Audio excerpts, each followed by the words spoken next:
Dave, when you're dealing with new offense, like you said, you push more in the ball to get more bells and whistles, I guess, in there. How much do you look at the first game to figure out, okay, we think we're as far along, but we might not be, like, you know what I mean, that variable of how much do they really absorb when the lights go on? Yeah, it's a hard question to answer without the first game being played. We naturally expect game day to elevate some guys and maybe not some guys, right? And some guys just are gamers, and so we got to get into the game and feel that out a little bit over there. But yeah, I think Coach Anai's done a nice job of putting a lot on them, and then kind of, all right, here's what looks best, and pairing back to get ready for the game. You know, in training camp, you get the whole thing in, and then when you get to game 1, game 2, game 3, each game has its thing that whole package isn't ready for, right? It's just these are the things we want to put in there that look best. What did you say about Cecil Powell to be able to stay with the program despite all the injuries that he's had? Yeah, I'm glad he's back out there. It's been a long journey for him, you know, missing 2 seasons consecutively with an injury. And so training camp for him, I know anytime you return from an injury, especially when it kept him out that long, there's a lot of mental hurdles you have to clear, not just physical. You know, the first time that you hit somebody, the first time that you tackle somebody, the first time that you fall on the ground a certain way. And so, you know, it's a series of things, and now he's going to have a game, you know. And so we're excited for Cecil. You know, anytime these guys go through that, and he's gone through it for 24 months, you know, we're happy for him when they get the green light to come back and play. Davin Van, a local kid, named captain also, just kind of obviously watching him come along, Yeah. become a leader, but also, you know, make his presence known in front of him. Yeah, Davin's playing at a really high level. He's grown a lot, not just as a player, but as a person. You know, and he'll tell you that's why he's such a good defensive player. He's got a huge, huge attitude when he plays the game.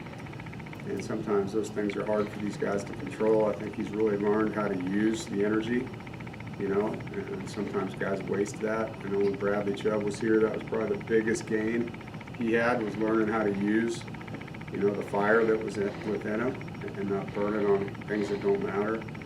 So Davin's really gained a ton of maturity that way, and has great respect in our program. He's one of the hardest working guys we have. Looking for big things from him. A lot of the transfers have been talked about, but some haven't, like Robert Kennedy, who Right. first string at nickel. And what kind of impact have you seen from the 2 receivers with Collins and Rosner now that they're fully integrated? You know, start with Robert. Robert's super consistent. You would have thought he'd been here a long time, the way he's practiced, spring and fall. He understands, learns quickly, applies learning. His mistakes he doesn't repeat. And so, you know, he's a gifted player to begin with, but he's a really, really good learner in the classroom, and plays just consistently as a player. And as a coach, that's what you want. You want to know what the guy's going to be like every day. And so he's really fit in nicely and added depth and experience to a position we needed, losing 2 guys in that room. Bradley Rosner, you know, probably a story for someone in here to do on him with 7 years of college football now. I would think that'd be a pretty interesting piece for somebody to write on him. I told him this yesterday. I was super impressed with him, not because he's a tall guy that can run and catch, but he comes in here a week before training camp, doesn't know a player on our team, doesn't know a coach on our staff, never been to Raleigh in his life, and he gets into training camp, learns the offense, gets to know his teammates, gets to know his coaches. A lot more to do with that, but he's just consistent every day.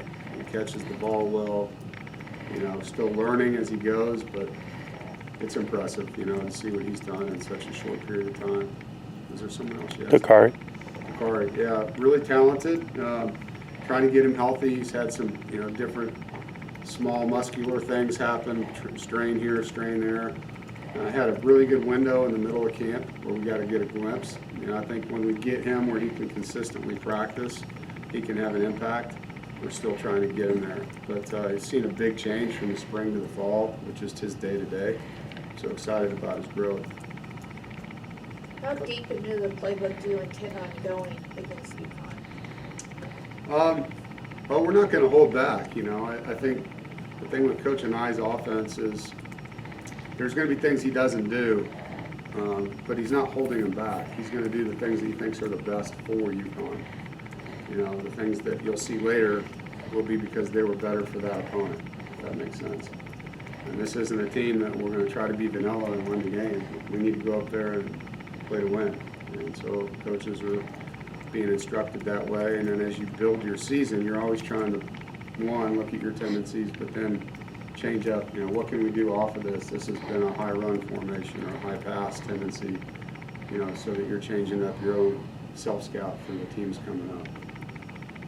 You see it as a bit of a blessing to have the hardest game in terms of travel and distance from home first on the schedule? I hadn't thought about it, probably. Guys are rested right now, and it's Thursday, so we get a couple extra days, I guess you'd say. We're not going to get back from this one until probably 3 in the morning, so it's nice to not have to play 7 days later.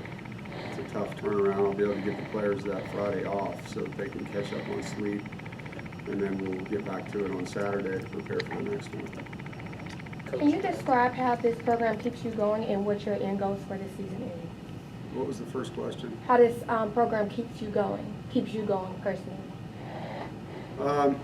Well, I mean, to me, this is part of my family, so, you know, I owe it to the family to give them everything I have, you know, and that's what I try to do. I don't ask anything of me that I don't ask from them. You know, my goal is to try to be better at what I do for them, and I ask them to do the same in return for us. You know, it's just to be the best version of yourself every day, knowing that you're going to make mistakes, learn from them, own them, and then be better the next day, the next day, the next day. And so, you know, I coach because I love helping people get better. I mean, that's my why in this business. I enjoy, you know, seeing young people go somewhere where maybe they wouldn't have gone without my assistance or a coach's assistance that I hired. In that case, the competitiveness, you know, the camaraderie keeps you young, I guess, also makes you old because some of these guys wear you out. But yeah, I mean, it's great being a part of college football program and having the impact that you can have. And I think we use our platform well here, you know, not just as coaches, but our players do a really nice job in the community here as well. Second part of your question? You actually answered it, but it was what are your goals for this season? Goals? The goals are never going to change. You know, we want to be the best version of us that we can be. You know, you want to win every game. You want to be conference champions. I mean, that's where every team starts the season. I think after you put that out there, it's now how do we win the first game? You know, and so you got to be 1-0 to be wherever you want to be at the end. And so everything's about UConn and ourselves right now. I've always felt like the biggest opponent is your own team. You know, that's why a lot of the things we talk about are complementary when it comes to winning. You've always been good at cross-training offensive linemen over the years. This fall camp a little bit more of a challenge? No. No? With the injuries? No, I mean, we've been pretty healthy on the O-line. You know, Coop's really the only thing we've had to deal with. Well, I guess two. Dawson, Swiss Army knife. Dawson as well. But we've had to train a lot of guys on how to snap. Sean Hill has done a great job picking that piece up for us with Dawson being out. You see him, Cayman Smith played guard and tackle. Matt McCabe's played guard and tackle. So there is some versatility, I think, that way for us. You know, some of the young players, besides Cayman also, or Rico, has been trained at guard and tackle. So as an offensive line coach, I think all those guys know that it's about your best five, you know, and so you've got to try to constantly work that. Lyndon Cooper, when he's back next week, he can play center and guard, you know, so it's good to get him back as well. Coach, you had, I believe, 5 true freshmen on the team this year. How much did it help getting most of those guys in the building again? Yeah. It's hard if you're not here, you know, not just because you're not going to know the offense as well or the defense as well, but to play with the guys that are this much older than you or this much faster, the speed of the game, it's hard to walk on that field without seeing it through spring ball. I think spring ball is an eye-opener for these freshmen. The workouts are hard too, don't get me wrong, but when they get on that grass with guys that are 21, 22, 23 years old that can really play, a lot different than high school. And so they come out of that, like, man, I got a lot to work on, a lot more than I thought. So it gives them that summer, like, to focus on where they were short coming out of the spring. Whereas the guys that don't get here till summer, they missed that opportunity to know where their weaknesses are. Yeah, so it's a growing trend, as you guys know. With the exception of private school guys you recruit, most of the public school kids you recruit now are trying to get out early. Kind of follow up on that, what did you see from Kamen Smith? Yeah. Arrived in the summer to Yeah, I mean, super athletic, big, strong, agile, really, really quick learner. Super impressed with him coming in, and physical. And when he starts knowing what to do all the time, like, really physical then. You know, I think you still, as a player, when you're thinking you're not playing as fast as you can. But sometimes you see it, like when we just do one-on-ones where he doesn't have to think about all the stuff going on. Like, he is really, really gifted that way and plays with that demeanor that we love. You're able to bring in 3 junior college guys. Bishop obviously arrived a little later than the other 2, but how fast have you kind of seen them ingratiate themselves into the program? Yeah, you know, the junior colleges have been great for us. We've done a nice job identifying our needs. Not that you don't look in the portal, but, you know, getting guys out of the junior college, usually they have 2 or 3 years, so you can still develop them a little bit more. And they come in very thankful, you know. For those of you guys that haven't been to a junior college, most of them are places that don't have much. You know, there's very little for them from everything standpoint, like food, nutrition, having a dietitian in the program, having athletic trainers that can tape your ankles, even, like, being able to get ice after practice. Like, these guys come in here and they're so thankful, you know, and that's a nice thing as a coach to see, because a lot of the kids that come in now from high school, it's not always that way. Like, there's an entitlement in our world that in a different place, you know, and so to have those grateful, thankful guys coming in, they're just like, man, this is awesome. You know, it's kind of cool to see that. And so the 3 guys we brought in are doing great. Anthony Belton was a junior college player as well. Like, you know, and over the years, not that we're going to sign 10 a year, but, you know, we get 2 or 3 a year, and they've really helped our program, and we've been able to help them. You know, you see Darius Edmondson, his improvement now coming from Lewisburg. It's another guy. One of the more improved guys in training camp this year was Darius. So excited about them, and I think Bishop Fitzgerald and Trenta Hitton are both going to be really good players here. Dave, you had a lot of confidence in your kicking game for multiple years with Chris Dunn. You got a new kicker, I guess. Newcastle is also new as the full-time holder, I guess, at least on the depth chart. Okay. Yeah. There's a lot of variables that go into the snap has to be good, the hold has to be good, the kick. Right. And you're breaking in 1 new part, 2 new parts. Kind of, how does that affect your confidence, or maybe wanting to see them how they've handled camp? That's enough to kind of have them ready for games. Well, I thought Coach Goble and Jackson White, who's our analyst over there, did a nice job creating kind of here's the number of kicks, here's the distances we need, here's how many live kicks, like putting these guys in a bunch of scenarios in training camp. It was a competition. It was a tight competition. We changed holders a couple times just to make sure that the kickers had a chance to work with both. Joe Shimko, as we all know, is one of the best, you know, so working with him makes that part of it easy. And Caden, I think just being here over time and knowing kind of what it used to look like with the last group, has an idea, you know what I mean, of what to do.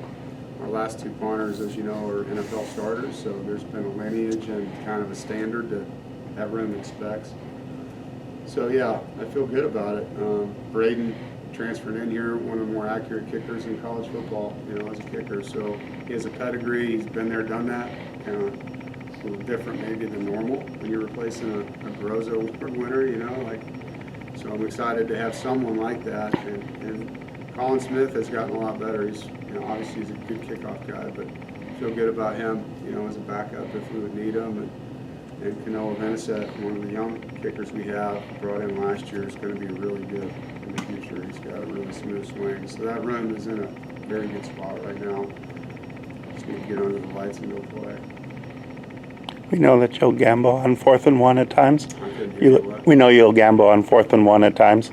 you looking forward to seeing how the O-line and the run game responds this year? Yeah. Well, it's not a gamble if you look at the odds. Okay? The odds are actually better that you're going to score if you go for it in 4th and 1 than not in some cases. So, you know, it's about winning the game at the end of the day. And like I told the team this, I like going for it on 4th and 1. You know, to me, you ought to be able to get it on 4th and 1.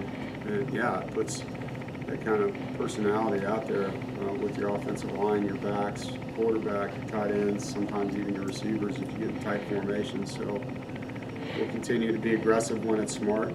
I'm not going to do it, you know, in a situation that could hurt our defense.